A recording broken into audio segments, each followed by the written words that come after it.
Lead Me to the Cross, an online vlog retreat for the Holy Week in Ignatian tradition. I am Father Marc Stefan Giese, and this is part 3 of my online retreat, Monday of the Holy Week.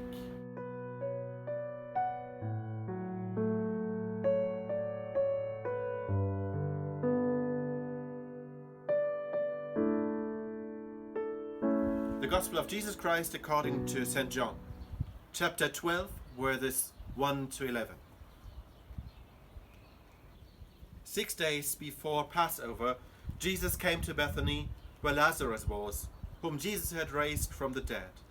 They gave a dinner for him there, and Martha served, while Lazarus was one of those reclining at table with him. Mary took a liter of costly perfumed oil, made from genuine aromatic nard, and anointed the feet of Jesus and dried them with her hair. The house was filled with the fragrance of the oil. Then Judas Iscariot, one of the disciples, and the one who would betray him, said, "Why was this oil not sold for 300 days' wages and given to the poor?" He said this not because he cared about the poor, but because he was a thief and held the money back and used to steal the contributions. So Jesus said, "Leave her alone. Let her keep this for the day of my burial. You always have the poor with you, but you do not always have me." The large crowd of the Jews found out that he was there and came, not only because of him, but also to see Lazarus, whom he had raised from the dead. And the chief priests plotted to kill Lazarus too, because many of the Jews were turning away and believing in Jesus because of him. Jesus is once again in Bethany, in the house of Martha, Mary, and Lazarus, his friends. They give a dinner for him, and I like to imagine it is some kind of a farewell dinner. He knows that he will die, and he's once again with his closest friends. And then the things are happening we have heard. Mary comes in while Martha is serving and Lazarus is with the guests. Mary comes in and anoints his feet with an oil, perfumed, very expensive.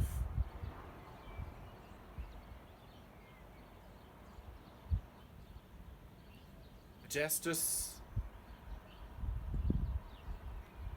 of closeness, even intimacy. And Judas reacts and everything else, what we have heard.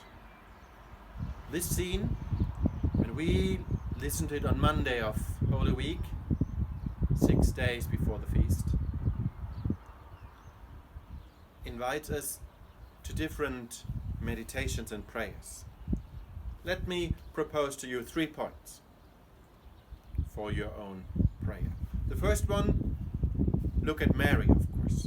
Look at her closeness to Christ, the delicacy, even intimacy of her acts. How she kneels down, how she puts the oil on the feet, how she dries the feet with her hair. What a friendship, what a closeness, what a love. And ask yourself, how close am I to Jesus? Would I do something like this, or of course something in my own way, for him, to show him my friendship and my closeness? Or do I always ask, Jesus, do this, do that? Love and friendship, so says Ignatius of Loyola, consist in their communication from both parts, where everyone gives to the other what he has and what the other needs.